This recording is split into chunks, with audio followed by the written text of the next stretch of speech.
নমস্কার, আমি মিঠু। শুরু করছি নজরে রাজ্য। ডায়াগনস্টিক অ্যান্ড পলিক্লিনিক আধুনিক চিকিৎসা ও অভিজ্ঞ বিশেষজ্ঞ চিকিৎসকদের সুপরামর্শের সঠিক ঠিকানা। অর্থোপেডিক, জেনারেল ও ল্যাপ্রোস্কোপিক সার্জারি, স্ত্রী ও প্রসূতি রোগ, ইউরোলজি, কার্ডিওলজি, নবজাতক ও শিশু রোগ, জেনারেল মেডিসিন, সমস্ত রোগের বিশেষজ্ঞ চিকিৎসক এখানে বসছেন। মল, মূত্র, রক্তের সব রকম পরীক্ষা, এছাড়াও CT scan, digital X-ray, USG, echocardiography, Doppler studies, uroflowmetry, সব রকম ছবি তোলা হয়। বিশদে জানতে ফোন করুন 9883929780 এই নম্বরে। ঠিকানা prime diagnostic and polyclinic, 95 Pilkhana road, Ranibagan, Baharampur, Murshidabad.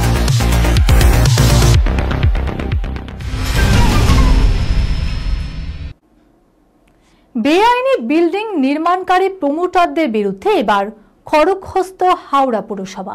তাদের বিরুদ্ধে ইতিমধ্যেই হাওড়ার বিভিন্ন থানায় এফআইআর দায়ের করেছে পুরসভা।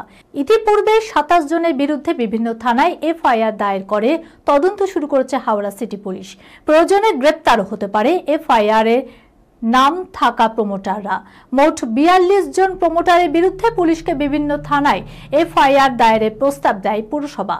হাওড়া পুরসভার বিল্ডিং বিভাগের তরফে এই এফআইআর গুলি করা হয়েছে। একসঙ্গে দুটি নিম্নচাপ, ফলে আবহাওয়ার পরিবর্তন। বঙ্গের তাপমাত্রার তারতম্য কিছুটা বেড়েছে। দক্ষিণবঙ্গের তাপমাত্রা সোমবার পর্যন্ত এই রকম আবহাওয়াই থাকবে। মঙ্গলবার থেকে ফের নামবে পারদ। এই কদিন কলকাতার তাপমাত্রা 17 ডিগ্রির ঘরেই থাকবে। পশ্চিমবঙ্গের জেলাগুলি পারদ 14 ডিগ্রির ঘরে থাকবে, এমনটাই পূর্বাভাস আলিপুর আবহাওয়া দপ্তরের। শনিবার তাপমাত্রা সামান্য বেড়েছে। আগামী 2-3 দিন তাপমাত্রা আরও কিছুটা বাড়বে। ব্রিটিশ বিরোধী আন্দোলনের প্রেক্ষাপটে শরৎচন্দ্রের উপন্যাস পথের দাবি অবলম্বনে সৃজিত মুখোপাধ্যায় যে নতুন ছবি তৈরি করতে চলেছেন, চলতি বছরে আগস্ট মাসে সেই খবর জানা গিয়েছিল। সেই উপন্যাস কিভাবে ব্রিটিশদের ভিত নাড়িয়ে দিয়েছিল, সেই সময়কালই ফুটে উঠবে এম্পায়ার ভার্সেস শরৎচন্দ্র ছবিতে। এবার সংশ্লিষ্ট ছবির কাস্টিংয়ে বড় চমক মিমি চক্রবর্তী। সৃজিতের এই ছবিতে আবির চট্টোপাধ্যায় এবং টোটা রায়চৌধুরী অভিনয়ের কথা আগেই শোনা গেছিল। পরবর্তীতে শোনা যায় সোহিনী সরকার, রুদ্রনীল ঘোষ, কাঞ্চন মল্লিকের নামও।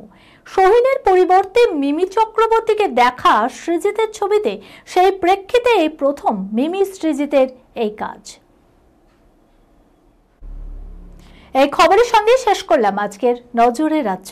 আপনারা দেখছেন টিভি 24 বাংলা, সংবাদ বিনোদন সারাদিন সারাক্ষণ।